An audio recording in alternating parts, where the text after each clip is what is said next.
Mateus capítulo 18, abriu? Amém. Feche os seus olhos mais uma vez. Senhor, graças te damos pela tua palavra e pedimos que em nome de Jesus o Senhor venha ministrar aos nossos corações. Repreendemos tudo aquilo que possa trazer distração e possa nos roubar a mensagem que o Senhor quer trazer para nós em nome de Jesus. Amém? Verso 18, 19 e 20. Eu vou ler aqui na minha versão. Talvez esteja um pouco diferente aí do telão. Com toda certeza vos asseguro que tudo o que ligares na terra terá sido ligado no céu, e tudo o que desligardes na terra terá sido desligado no céu. Uma vez mais vos asseguro que, se dois dentre vós concordarem na terra sobre qualquer assunto, em qualquer assunto sobre o qual pedirem, isso lhe será feito por meu Pai que está nos céus.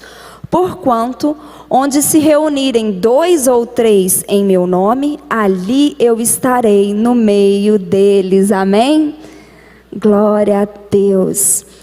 Hoje eu quero conversar com vocês sobre oração. Eu comecei eu não sei nem falar para vocês o que é. Deus incomodou meu coração há umas 3 semanas atrás. E eu compartilhei isso com algumas pessoas próximas, com algumas amigas. E elas viraram para mim e falaram: você precisa compartilhar isso com mais gente. Porque mais pessoas às vezes vão despertar para isso. Que foi um jejum de 40 dias. Jejuar, e aí quando Deus falou isso no meu coração, eu não entendia direito o porquê, e aquela coisa, mas tem alguma coisa específica, né? A gente sempre ora por motivos pessoais, não é?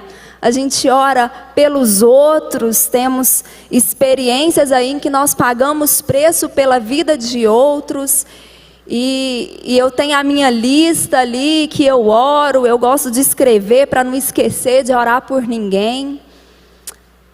E aí Deus pôs um peso no meu coração diferente, de orar pelos nossos filhos, mas não especificamente pelos meus filhos naturais, pelo Estevão e pela Amanda, mas pelos filhos da nossa geração.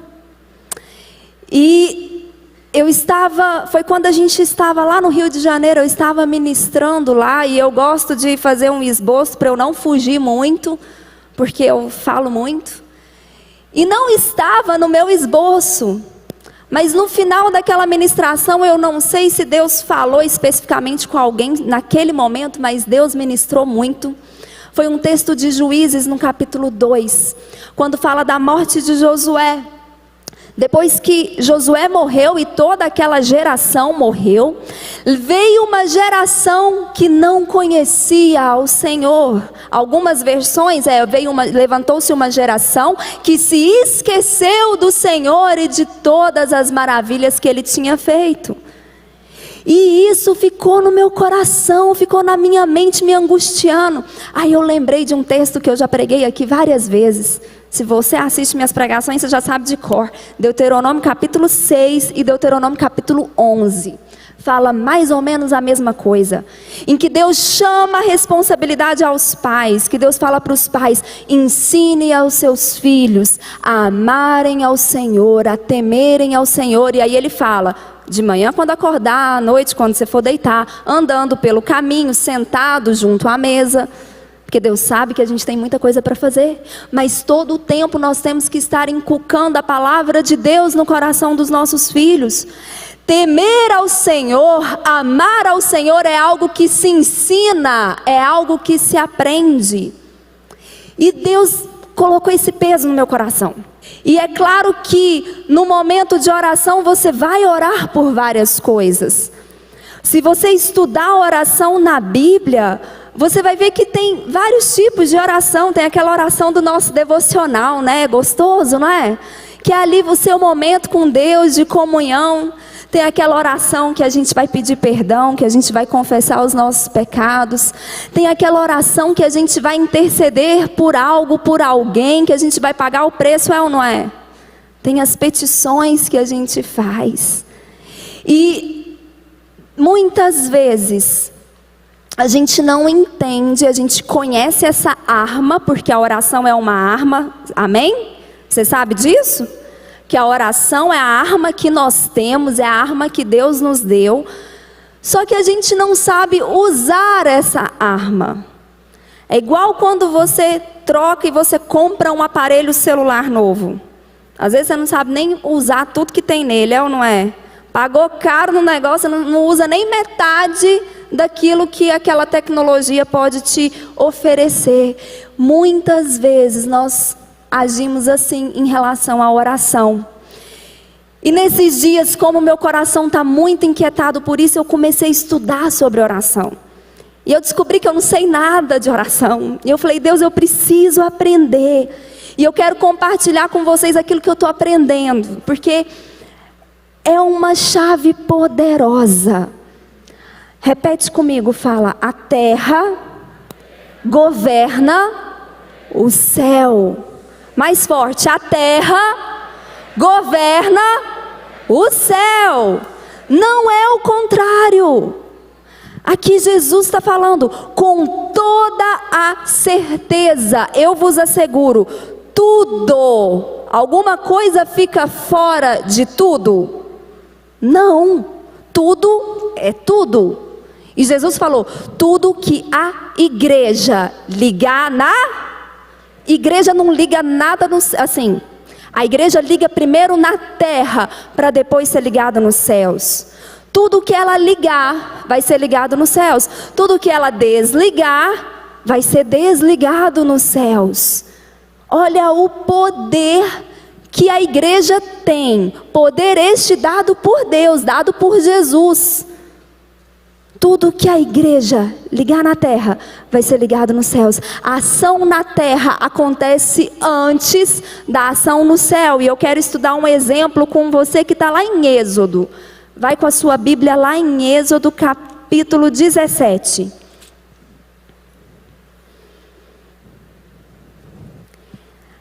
Êxodo 17, a partir do verso 8, pode ler? Amém? E aconteceu que os amalequitas vieram atacar os filhos de Israel em Refidim. Então Moisés ordenou a Josué, escolhe homens e amanhã sai para combater contra Amaleque. Eu me posicionarei no alto da colina com o cajado de Deus em minhas mãos. Fez Josué como Moisés tinha orientado e saiu para lutar contra os amalequitas. Enquanto isso, Moisés, Arão e Hur subiram até o alto da colina. Durante o tempo em que Moisés ficava com as mãos levantadas, Israel prevalecia no combate. Quando, porém, Moisés baixava as mãos cansadas, Amaleque tinha vantagem. Ora, as mãos de Moisés estavam pesadas. Tomando então uma pedra, puseram-no debaixo dele, para que nela pudesse assentar-se. Arão e Hur mantiveram erguidas as mãos de Moisés, um de cada lado. Assim, suas mãos permaneceram firmes até o pôr do sol. E Josué pôs em fuga Amaleque e o seu povo ao fio da espada. Então o Senhor ordenou a Moisés: escreve isso para memorial em livro e declara a Josué que hei de extinguir a memória dos amalequitas de debaixo do céu. Depois Moisés construiu um altar e pôs-lhe este nome, Adonai Nissi. O Senhor fez-me aqui um grande milagre, porquanto ele declarou: porquanto Deus levantou a sua bandeira de guerra e jurou sobre o seu trono que o Eterno lutará contra os amalequitas de geração em geração. Amém? As ações naturais precedem a ação de Deus. Deus, ele age, Deus libera o seu poder hoje através da sua igreja. Aqui, a primeira coisa que aconteceu, Moisés vira para Josué e fala: escolhe homens. Isso é ação terrena. Nesse momento aqui, Israel não tinha um poderio bélico. Israel não tinha homens já assim habilidosos na guerra, ele estava aprendendo a lutar. E lutavam contra exércitos que tinham um poder de guerra considerável. Moisés dá uma função, dá uma ordem para Josué: escolhe homens. Isso é ação terrena. Escolhe os homens que vão com você batalhar. Segunda coisa, subir a colina. Aí vai Moisés, vai Arão e vai Hur. Sobe a colina. Moisés não ia ficar sem fazer nada.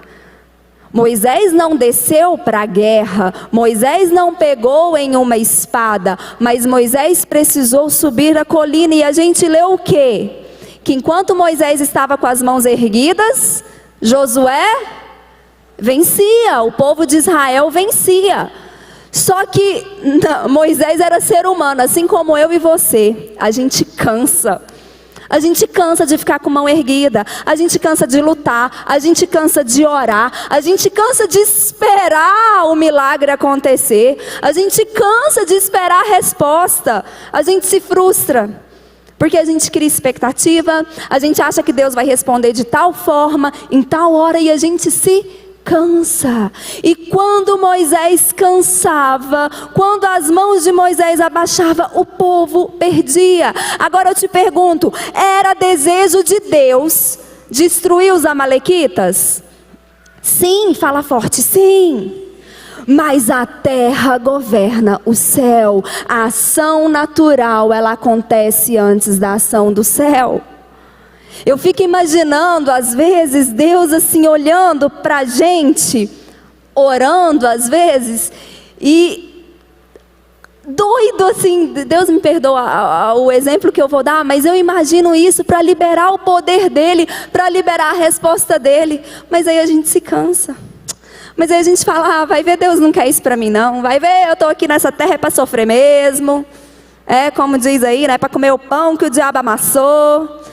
Deixa que lá eu vou gozar da eternidade. E aí eu vejo Deus sentando de novo falando, não foi dessa vez. Aí começa outra campanha de oração e jejum. E eu fico imaginando, Deus agora vai aprender a orar. Agora vai aprender, a minha igreja vai aprender que ela que governa o céu. Agora a minha igreja vai entender que eu entreguei para ela o poder de liberar o meu poder. Vocês estão entendendo? Arão e Hur tiveram um papel fundamental na vitória de Israel. Arão e Hur tiveram um papel natural apenas. Eles pegaram uma pedra, colocaram, fizeram de cadeira para Moisés sentar, porque ele estava cansado, porque nós cansamos. E um ficou num braço, o outro ficou no outro, segurando o peso do braço de Moisés, o peso das mãos de Moisés, porque Moisés não podia abaixar as mãos. Quem foi mais importante nessa vitória? Talvez você pense que foi Moisés, porque se ele abaixasse a mão, o povo perdia. Mas eu te pergunto, e Josué? E os homens que Josué escolheram? Que tiveram coragem, que mesmo às vezes sem ter aquela habilidade de luta, de guerra, falaram, não, nós vamos, porque Deus vai nos dar a vitória. Eles não foram importantes? E Arão e Hur, se Moisés estivesse sozinho naquela colina, ele não ia aguentar ficar com o braço erguido, ele ia abaixar o braço, o povo ia perder. Arão e Hur foram importantes? E eu te pergunto, quem foi mais importante aqui? Em Mateus 18, a Bíblia diz que tudo que a igreja ligar na terra vai ser ligado nos céus. No verso 19 ou 20, nós vamos voltar para lá para ler de novo. Diz que se 2 ou mais concordarem em algo e pedirem ao Senhor, o Pai vai fazer. Quando a igreja entende, quando a igreja se une para orar, não tem papel um mais importante que o outro. O papel de Josué e dos homens que a Bíblia não cita o nome é extremamente importante. Papel de Arão, papel de Ur, papel de Moisés, todos são relevantes, todos são importantes, todos são fundamentais para que o poder de Deus seja liberado. Amém? Precisamos de Arão, volta lá para Mateus. Precisamos de Arão, precisamos de Ur, precisamos de Moisés, precisamos também de Josué e de todos aqueles homens. Quem concedeu a vitória foi Deus. Mas Deus concedeu a vitória, Deus derrotou os amalequitas através das ações naturais de todos aqueles homens. Agir no natural, sem jamais desprezar o espiritual, mas a gente precisa entender que a nossa atitude, ela antecede o milagre, ela antecede o poder de Deus. Eu li uma comparação com isso que eu gostei muito, eu acho que vai dar para todo mundo entender. Imagina um reservatório de água bem grande. Eu fiz um desenho aqui, mas eu não arrisquei não, porque não ficou bonitinho. Mas imagina um reservatório de água bem grande, que você não consegue nem ver que tanto de água que tem ali. Aí a pessoa vem e instala uma torneira, que o diâmetro dela é isso aqui. Ok? Vocês estão vendo aqui minha mão, né? Vai sair uma quantidade limitada de água, não vai? Na hora que você abrir, vai começar a sair água do reservatório. Se você tira essa torneira pequenininha, e você coloca uma torneira que tem um diâmetro bem grande, assim, a quantidade de água que vai sair é maior? Sim? Esse reservatório de água é o poder de Deus. A torneirinha pequena, ou a torneirinha grande, ou a torneirinha média, qualquer torneira que você põe nesse reservatório para liberar a água, para liberar o poder de Deus, é a oração da igreja. A quantidade de poder liberado vai ser de acordo com a oração da igreja. Porque não é qualquer oração. A palavra de Deus nos ensina que em Tiago, a gente pede e a gente não recebe. Opa, então tem oração que é feita que não sai nada lá do reservatório. É tão pequenininho que fica só a goteirinha, está estragada. Tem? Segundo a Bíblia tem. Tem hora que a gente pede e a gente não recebe, porque a gente pede mal, para esbanjar os nossos próprios prazeres. Agora, quando a gente aprende a orar segundo a vontade de Deus,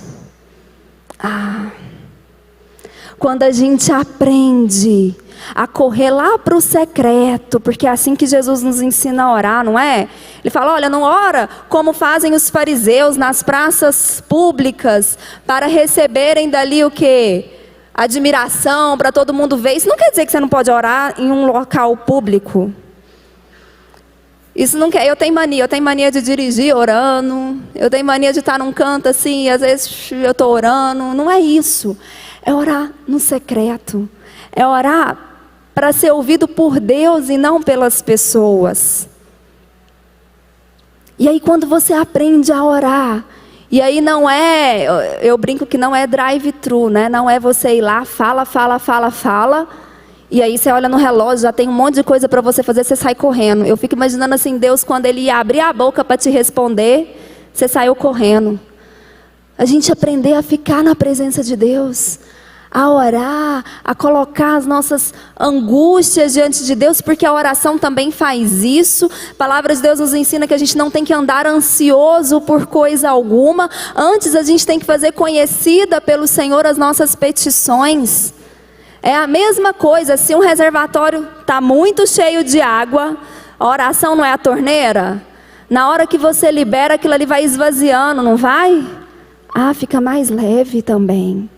Então eu preciso falar para Deus aquilo que está me angustiando. Isso também é oração, também é oração.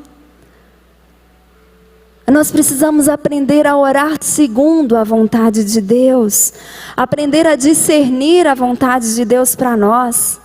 E algo importante que esse texto aqui nos traz, no verso 19. Vos asseguro que se 2 dentre vós concordarem na terra em qualquer assunto sobre o qual pedirem, tem que ter concordância, tem que ter harmonia. Você não precisa pensar exatamente igual à pessoa que está do seu lado. Você pode ter opiniões diferentes, mas a gente precisa se preocupar com a harmonia do corpo de Cristo. Em Filipenses, eu não me lembro agora o capítulo e o versículo, mas é no livro de Filipenses. Paulo está escrevendo a carta para Filipenses e ele escreve exatamente assim, gente. Peço que vocês ajudem 2 irmãs, Evódia e Sintique, é o nome das 2 mulheres, que elas ajudem elas a restabelecerem a boa convivência no Senhor. Aí lá ele continua falando, não, porque elas são importantes na igreja, importantes na obra da igreja. As 2 mulheres que trabalhavam na igreja, que serviam a Deus ali na igreja local, tinham brigado, tinham discutido. Às vezes foi fazer algum chá de mulheres, algum evento, alguma coisa, e uma pensava de um jeito, outra pensava de outro, e elas brigaram. E o negócio foi de tal forma que Paulo escreveu na carta: ajuda as 2 a restabelecerem a boa convivência no Senhor. Porque é preciso ter concordância com o corpo de Cristo. Porque como a gente leu lá, Josué sem Moisés ia perder. Moisés sem Arão e Hur ia perder. A gente precisa ter harmonia no corpo de Cristo. A gente não pode ficar em guerra um contra o outro. Vocês estão entendendo? Tem que ter concordância. Se não tem concordância, não vai conseguir ligar na terra para ser ligado no céu. Não vai conseguir desligar na terra para ser desligado no céu. Aí o poder de Deus vai ficar lá no céu, pronto para ser liberado. Mas não vai. Por quê? Porque foi assim que Deus escolheu. Foi assim, quem falou isso foi Jesus. Tem que ter concordância. A gente precisa aprender a fazer o que Jesus nos ensina lá em João. Jesus, ele pegou um dos mandamentos e ele fez um upgrade. Um dos mandamentos é amar o seu próximo como a ti mesmo. Lá em João, Jesus fala, está escrito, amai o seu próximo como a ti mesmo. Porém eu vos digo, amai o seu próximo como eu vos amei. Como é que Jesus nos amou? Morreu por nós. Olha, precisamos ter harmonia no corpo de Cristo. Precisamos ter concordância. Na maioria das vezes nós vamos pensar diferente, sim. Quantos casados tem aqui? Você e sua esposa concordam em tudo? Pensa diferente ou pensa igual em tudo? A gente pensa diferente.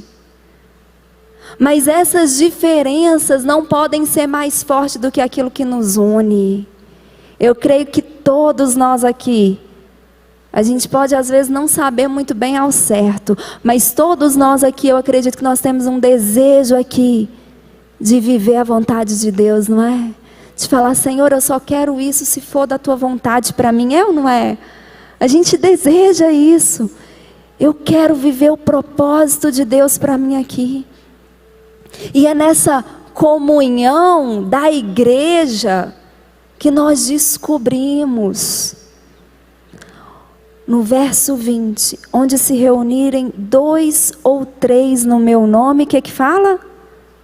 Ali eu estarei no meio deles. Por que tudo que é igreja, corpo de Cristo, liga na terra é ligado nos céus? Porque Jesus está ali, onde tem 2 ou mais reunidos no nome dEle. Você vem ao culto, você vem à igreja, é por causa de Deus. É no nome de Deus, é para honrar o nome do Senhor, é para louvar e adorar ao Senhor. Nós nos reunimos aqui, não foi para cultuar ao Senhor. Quem nos tirou lá da nossa casa foi o seu amor pelo Senhor. E Jesus disse aqui no verso 20, a palavra de Deus diz que Jesus está aqui no nosso meio. Por isso que quando a gente consegue nos unir em concordância, em harmonia entre nós, tudo que nós, igreja, ligarmos na terra é ligado nos céus, tudo que desligarmos na terra é desligado nos céus. É a terra liberando o poder de Deus. Oração é trabalho. Oração é trabalho.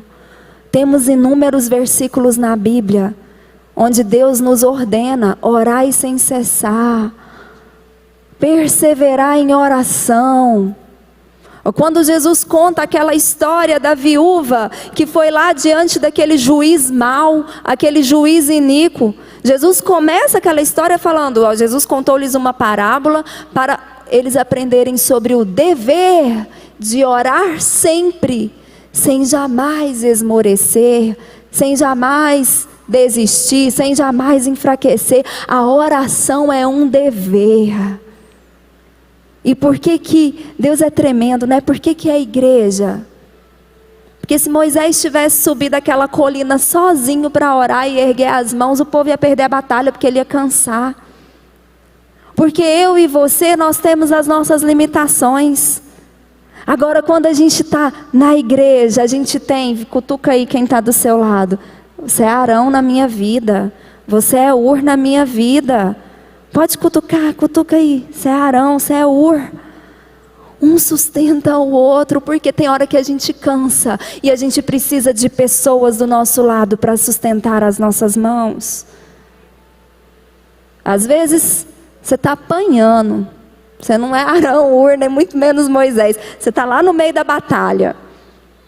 Já caiu, já levantou, já caiu de novo, já levantou, já está fatigado, já com sede, machucado.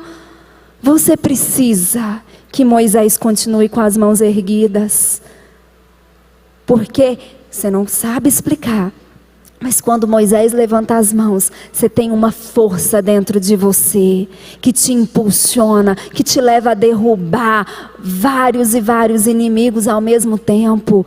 Porque quando Moisés está com a mão erguida, sustentado por Arão e Ur, a torneira está aberta, o poder de Deus está sendo liberado, o milagre está acontecendo, o céu está vindo e está movimentando e mudando a atmosfera da terra. Mas para que isso aconteça, a igreja precisa agir na terra.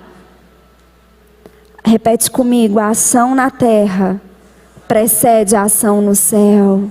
A igreja governa na terra o céu. Tudo que ligar na terra é ligado nos céus. Tudo que desligar na terra é desligado nos céus. Nós não conseguimos interferir no poder de Deus. O poder de Deus é infinito. Não existe nada maior do que o poder de Deus. Mas a oração da igreja tem o poder de liberar esse poder. E sabe por que a igreja tem esse poder? Porque Deus deu. Porque Deus deu para a igreja esse poder. Nós juntos temos o poder de liberar o poder de Deus para agir. Não é só na nossa casa, não é só na nossa vida, na vida dos nossos filhos. É na nossa cidade, é no nosso estado, é na nossa nação, é no nosso país, é no mundo. A igreja recebeu de Deus essa chave. Nós precisamos aprender a usar esse instrumento. Precisamos dominar essa arma de guerra. A gente fica atrás de tanta coisa, né? E eu falei para Deus, eu preciso aprender mais. A Bíblia, Deus nos orienta a adquirir conhecimento, não é? E eu falei: Deus, às vezes a gente interpreta isso só de uma forma. A gente precisa adquirir conhecimento na nossa profissão? Sim, a gente tem que procurar se destacar, honrar a Deus também com a nossa profissão. Então, tudo que a gente vai fazer, a gente tem que se esforçar para fazer o melhor. E eu vejo muitas pessoas, e eu durante muito tempo, quando falava adquire conhecimento, então eu falava, eu preciso fazer curso, eu preciso me especializar, eu preciso fazer pós-graduação. A gente entende assim, não entende? Aí eu parei e falei, mas eu preciso adquirir mais conhecimento na palavra de Deus. Porque eu não sei você, mas esse texto aqui, eu sei de cor já há muitos e muitos anos. E eu me deparei e falei, Deus, por que a gente não vê o poder do Senhor assim? Sabe quando você abre uma comporta de água? Vamos mudar agora que esse trem de torneira, o fluxo é muito pequeno. Quando você abre uma comporta e vem e inunda tudo. E eu falei, Deus, por que a igreja hoje do Senhor não ora e a gente não vê esse poder aí inundando tudo? Devastando tudo, com a terra inteira com o poder, com a glória do Senhor. E aí o Espírito Santo falou para mim, porque vocês não sabem usar a arma que eu entreguei para vocês. Precisamos adquirir conhecimento. Precisamos pegar aqui esse manual que é a Bíblia e começar a estudar sobre oração.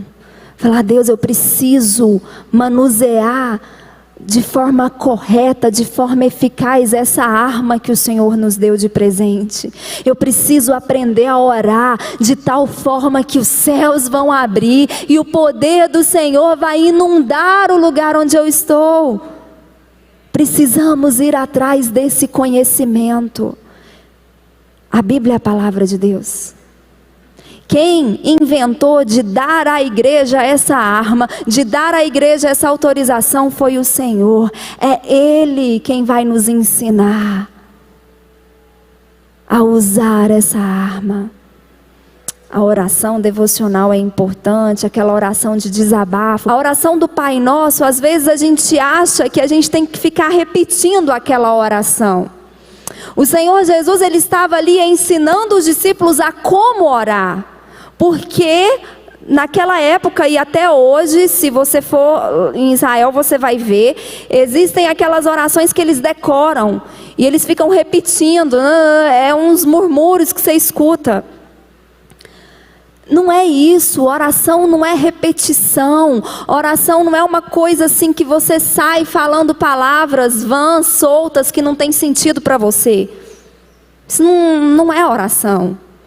E quando Jesus ensina os discípulos sobre a oração, e Ele faz a oração do Pai Nosso, aquilo ali é um padrão. A primeira coisa que Jesus fala, Ele começa a falar, Pai Nosso.